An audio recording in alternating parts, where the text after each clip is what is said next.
Welcome back to Stooge Stream. This is Making an Impact, your Impact Wrestling weekly review. We're looking at the episode that aired on the 30th of March, 2017.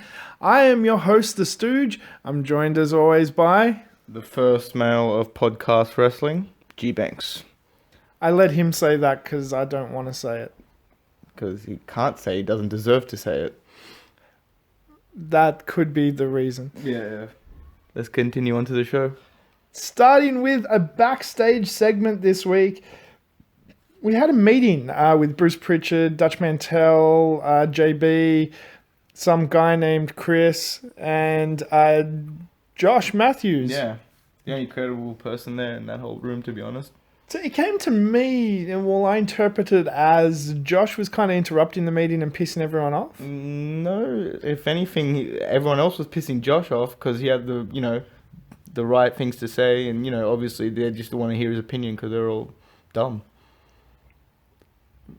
Okay, that's how you saw that? Yeah, I definitely. That's what was happening. I didn't see that. That's what was happening. All right, right on. Yeah. So we had Karen Jarrett come in to say that she... Again, another no-name. I don't know why she was there in the first place. Well, she came in to say that we got to deal with Sienna and get her to the ring. So we... Why did she have to come in and say that? And announce that to everyone? Why couldn't she just done that in the ring? Well, it makes sense in the first segment when Karen comes to the ring right after this, buries Maria to the hilt. I have to admit, I actually thought this was really funny. She just... flat out buried Maria. She's like, as you all know, Maria had a nervous breakdown and left the company. How could you bury one of the most iconical, people in the Knockouts division to ever set foot there? Maria, how could you do that?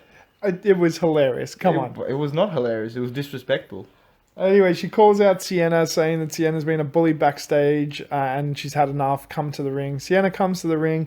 They have a very awkward face-to-face. With Sienna clearly cutting much better promos than Karen. I don't know how she's throwing that word around bully when she's the one slapping, her employees around and, Oh, we're calling back to last week with Josh Matthews. Yeah. Like, come on, can you say she's a bully when you're the real bully? Because your husband owns a company, you reckon you can just go around saying, doing whatever you want? Josh totally deserved that, but that's a story for another day. In this story, we had somebody come out by the name of KM to interrupt, saying he's Sienna's cousin. I have no clue who this guy is. I like this guy a lot. He shows he's got initiative, he's got, he's got brute strength, and he's out there to do the business. You and just like the faux hawk. That too, a little bit. Take note, Reno Scum, that's how you get a mohawk and make it work in your late 30s.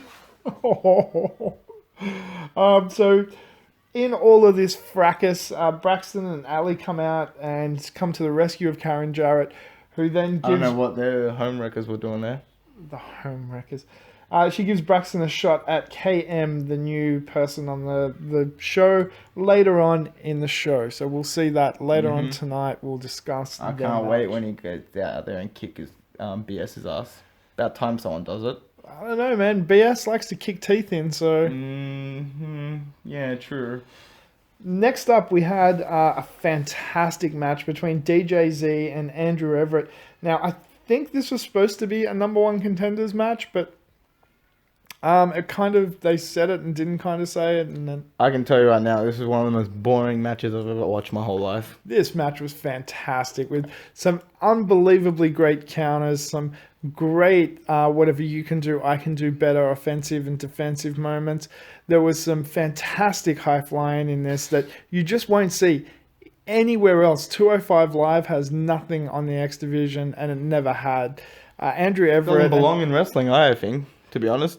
205, X Division, any cruiserweights, nothing, to be honest. It's all it is just flippy shit. Look, I hate Braxton Sutter, right? And I've told you that many, many times. We were just discussing it. Yeah. But at least when he was in the X Division, he knew how to take business in his own hands and kick people's teeth in. So, yeah. They need more of that. Otherwise, it's just, boring. It's just, Dude, I thought I'm on the complete opposite end of the spectrum. They're all spot monkeys. No, I thought the spots in this were great, but it was linked together with some really good wrestling segments in between. I really, really enjoyed this match. But really? I was falling asleep, to be honest. I'm not even gonna start. You're making me cough. I'm so upset. So Andrew I'm Everett, just telling the truth. That's why, buddy. you're not. I'm biting down. Andrew Everett interrupts the DTZ and rolls it into a schoolboy roll-up for the 1-2-3 win after a spectacle. That was the best part of that match, seeing the ball fest out end finally. Okay. So after the match, we had Shane Helms and Trevor Lee come to the top of the ramp, cut a scathing promo on Andrew Everett. I have to admit, Shane Helms did cut a great line where he's like, "Ladies and gentlemen, let's congratulate Andrew Everett on his streak of one win." 1-0. 1-0. Because that's all he's going to get.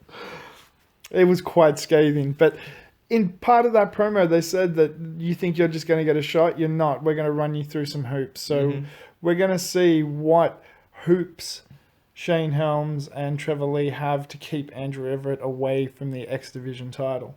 I can't wait to see what happens. You know, they might actually pull him away and bring him back into Dynasty if the kid pulls his head out of his ass. You never know. We'll you see. never know. I think he's doing fantastic on his own, and he's a future X Division champion. Agree to disagree, to be honest. Well, something that we definitely both should be able to agree on.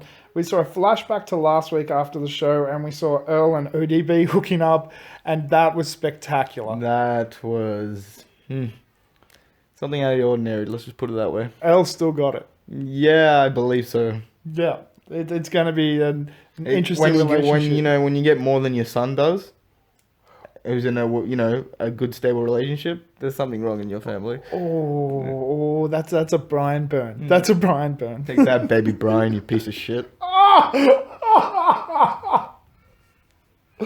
Okay, next up we had another segment where Rosemary came to the ring. It looked like she was going to be interviewed by JB, but of course she was interrupted by O.D.B. All hell breaks loose when the entire Knockouts division comes to the ring. They all want shots at the title. I don't know why they all want shots. Half of them, there are no names.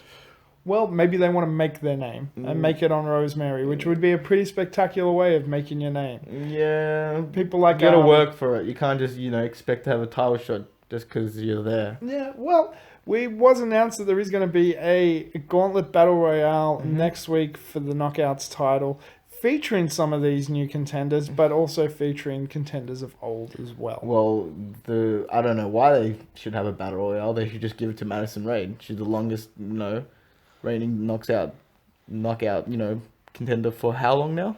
Yeah, look, she is definitely up there, and she does. She's been there for years now. Yeah. You have to give it to her. I just see. Well, hey, O.D.B's been there for years as well. True. We'll see. Next up, we had EC3 come to the ring, cut an EC3 promo, so a great promo. Yep, as always. It looks you can't like fault the man. No, not at all. Even when he was wearing that spectacular suit, I might add today. Oh, that suit was horrid. What? It was horrid. It was spectacular. Those colours are awful. They were beautiful. He rocked it like a true gentleman, and you just don't understand. Maybe fashion. I don't know fashion, but when James Storm came and interrupted him in all black with a silver tie, he looked like he just came out of court. They looked like he just came out of a Johnny Cash film clip. No, he looked like he just came out of a court that he had to settle with his ex-wife. Oh, dude, you're so harsh tonight. You're so harsh. No, I'm just being honest. All right, well... And honesty hurts sometimes. Okay, all right. Well, I really like this. I thought they had a great dynamic and a great back and forth between EC3 and James Storm, with an interesting mix of characters clashing. It looks like we're heading towards a program of them. Really? All I got was James Storm talking about the old glory days, and you can't live past that. Hey, he was there. But Were you? No. I remember most of those moments because I saw them. I was watching. Why? Where were you? Probably living in Marrickville at the time, having to have somebody download me Impact because I didn't even have an internet connection. That's where I was. Okay. I don't know where I was at that time. You were still like processing food. Yeah, probably. How to eat. Yeah, and wearing John Cena caps. Oh, dude. So what they come to is that there's going to be a fan decision of who's going to be facing Bobby Lashley for the World Heavyweight title, either James Storm or EC3. The decision in the Impact Zone was split between... I reckon it's ridiculous. Why would you give it to the fans? Let them decide who they Why? want to see. They're not the 'cause wrestlers. I They're want not to the see ones behind James the Storm in the title match because I've seen EC3 in the title match like 3 times in the past 4 months. Why would you give it to a has-been when you've got clearly a future talented star ready to go? I don't know, man. I don't know. I honestly think that I would prefer to see James Storm this time around. A bit of the cowboy. Nah.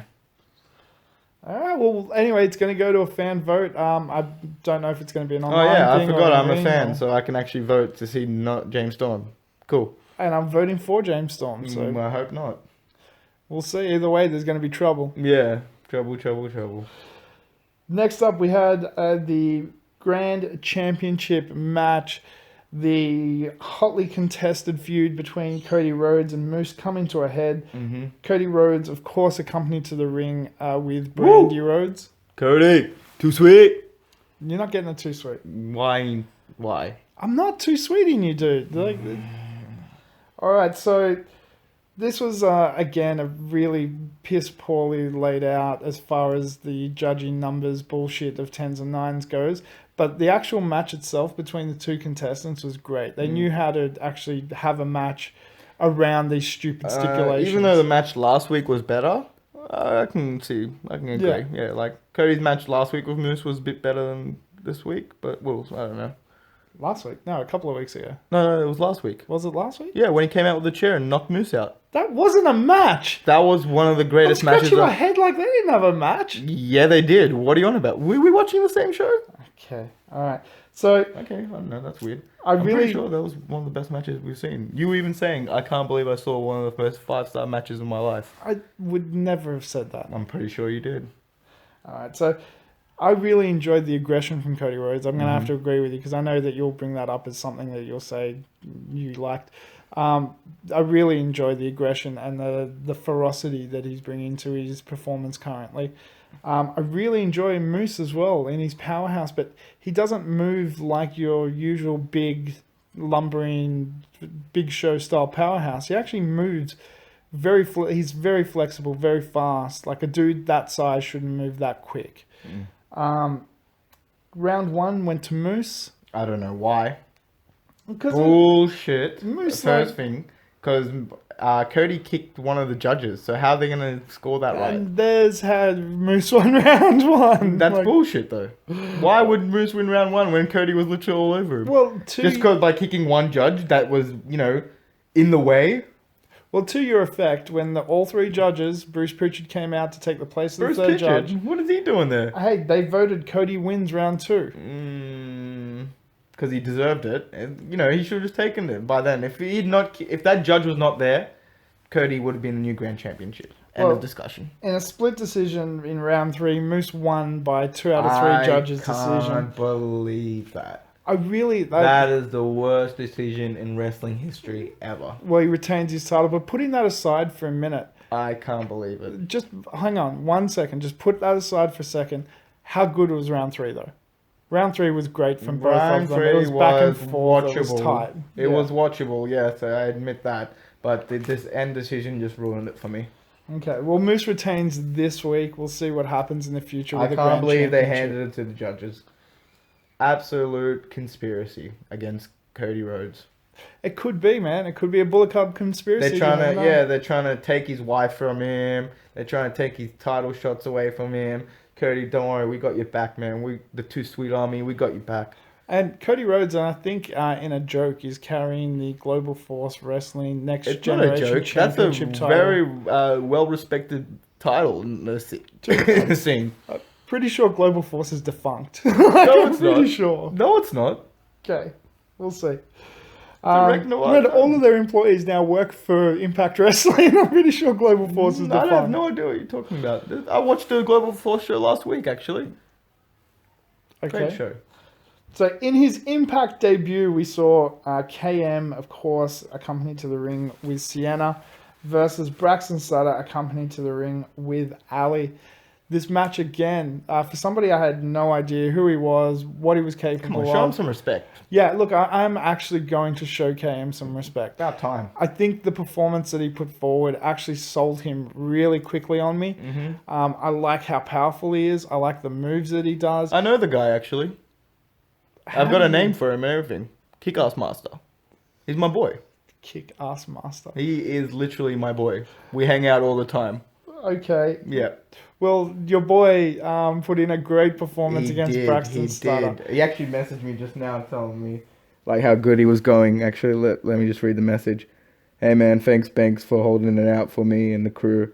Tell Rick, the Stooge, that he should get his shit together and, you know, call the matches right. Yeah, no worries, man. I got your back, KM. That's what he just said to me. Oh, okay. All right. So apparently KM sent him a message. KM, though, of course, had a great opponent in the ring in Braxton Sutter who helped showcase The his skills. Homewrecker. The Homewrecker. Well, okay. I'm just going to let it, because if I stick on every point, he did have a great opponent in the Homewrecker to help him in his Impact debut and actually showcase him great. His finishing move, which is a powerbomb into a knee backbreaker. Believe it or not, I was actually there the day he figured out his finisher. I was like, you know, giving him some pointers and then he did it. I was like, wow, man, you should do that. And he was like, yeah, I should. And ever since then, he's been doing it. I was there. Good, man. Just bring back some memories now. Whew. Did you also name him Kick-Ass Master? Because I believe that as much as well. Yeah, no, that was just, you know, out of the blue. Because, you know, his name is Kevin Matthews. So I thought, dude, why don't the abbreviations mean to your name Kick-Ass Master? And he was like, dude, totally. And we, you know, bro-fisted and we hung out. Yeah, hung out and ate pizza. It was hectic. All right, cool. Well, that powerbomb into knee backbreaker, wherever it came from, is spectacular. He takes the win over Braxton with that. There was a fracas afterwards where I'm practically like cousins. I'm part of the bloodline, pretty much. So like with Sienna. Yeah, like that. Like you know, they kind of keep me in their family. Like, you know, I'm not really blood related, but they're like, oh, you're still part of the close family. enough. Yeah. Okay. So, he got that move off though by Sienna grabbing Ali. It's actually a very proud Braxton. family moment for me, actually. What, your family being dodgy to get a win? No, that they won fair and square, and they actually beat those Homewreckers for once. Alright. So after the match, the Homewreckers, again, I'm not going to stick on every point, and versus KM and Sienna in the ring, it was kind of a bit of a brawl. They end up getting that overhand, but Laurel came out to the top of the ramp. And hence why they're called the Homewreckers. Did you see that poor girl? Oh, she's still fucked up. Did you see that poor soul? She's fucked up. I feel so sorry for her. It's sad to see that they're still filming her like that. Look, I'm going to try and be as professional as possible 99% of the time. But Laurel was fucked up. Like, I'm going to have to repeat that 3 times. She was beyond belief. And see why I call them the Homewreckers. Yeah. They did that to her. She did that to herself. No, they did that to her, hence why they called her Homewreckers. Maria did that to her. No, she didn't. If anything, Maria helped her career, and Ali came and stole it from her. Simple. I don't... Stole her man, stole her career, stole her title shot. Man, hell, even stole her, you know, her best friend, I guess. Like, I would love to crawl into your head one day and just to see how you see the world, because why? Something's not right. What are you on about? Like, there's a filter or something. I feel like I have very valid points, and a lot of people agree with me. I feel anyone with common sense wouldn't. All right. Okay. Each their own, I guess. Something we'll definitely agree on, though. I know this next thing we'll agree on. All right, what? L.A.X. in the clubhouse. That's all you have to promo. say. Just stop there. That's all you have to say. This was one of those promos that you got to the end of the little thing and you're like, someone approved that to go on TV. Someone actually ticked a box and went, yeah, we're going to include the LAX I'm promo. telling you right now, I'm convinced that they're not actually promos they're cutting. That is genuinely live clips of LAX just chilling and hanging out. Talking about being drug dealers, pimps, gun runners. New connection deals, Yeah. smugglers, all those types. Okay. But very in the low keys manner, which I enjoyed. Yeah, okay. So this is the last promo. We had a few from the other people that are going to be in the 4-way tag team championship match, which followed this, and that is Larado Kid with Graza Jr. The lesser Mexicans. Why do we even have to mention them? They're good, dude. No, they're not. We'll get to that. Versus Decay, which is represented by Crazy Steve and Abyss with Rosemary. Decay, they know how to get business done, so I don't mind them. Versus Reno Scum. Oh, God damn it. What were the deadbeat dads doing there, man? Trying to pay their alimony. Versus L.A.X, which is Santana and Ortiz with, of course, Conan Homicide and their lady, who I keep missing her name. You can keep missing her name because you don't want to remember it with a face like that. Oh, dude, do you really want that on a podcast that's going out in public that Conan can hear? Hi, that was G-Banks' brother that said that. His name is David, so if you want to go attack him, please do. Okay. So this was, I really, really enjoyed this match. The match was a true 4-way competition with everyone getting their moment in the sun. The Deadbeat Dads opened it up with Larado Kid and Graza Jr. Yep. Decay got in there, L.A.X got in, everyone got in and out and got some huge moments. The highlight, I would definitely say, was Larado Kid first doing the flip over the top rope onto everyone. I know you were going to say that. Followed by Graza Jr. doing a 450 spin onto everyone. And not flipping, spinning sideways. Yeah. It was completely different. I thought that was very, very cool. But, of course, this match was never in doubt. Because when you have that many scary people from Latin America come to the ring all at once, nobody's going to beat them. Not at all. No, and I don't mean because of interference and stuff. I mean they're just too scared. They feel like they're going to get stabbed at the car park after this. That's why. It's not going to happen. Yeah. So L.A.X, of course, takes a win with a And can we talk about how they just cleared out the ring before they take the win? Yeah, they did. They did absolutely cleared every single person out, well deserved. One by one. Yeah. Great job. And both of them at the same time, not just one wrestler. Both wrestlers took out all the other wrestlers. It was really good. But the win was with this combination powerbomb neckbreaker. It was awesome. It looked spectacular. It was ridiculous. So that makes L.A.X our new Impact Wrestling Tag Team Champions. Woo! Look, I'm a bit upset that they took it from Decay, but look, at the end of the day, L.A.X are in it for the business, and that's what it's all about, the business. And at the end of the day as well, like having this younger L.A.X, which is Santana and Ortiz, them getting the rub from being in L.A.X and already being the Impact Wrestling Tag Team Champions and being protected by Conan and Homicide. Literally. Yeah. It's just great, and I think it's going to really add a dynamic to the tag team division. And we've got some great tag teams to throw up against them. Like, I really do want to see L.A.X versus Reno Scum in a tag match. I want to see them versus, Decay, and maybe make some new tag teams as well to throw in there. How about an EC3 Eli Drake tag team? Yeah, I wouldn't mind seeing that. That'd be a great tag team. That'd be spectacular versus L.A.X.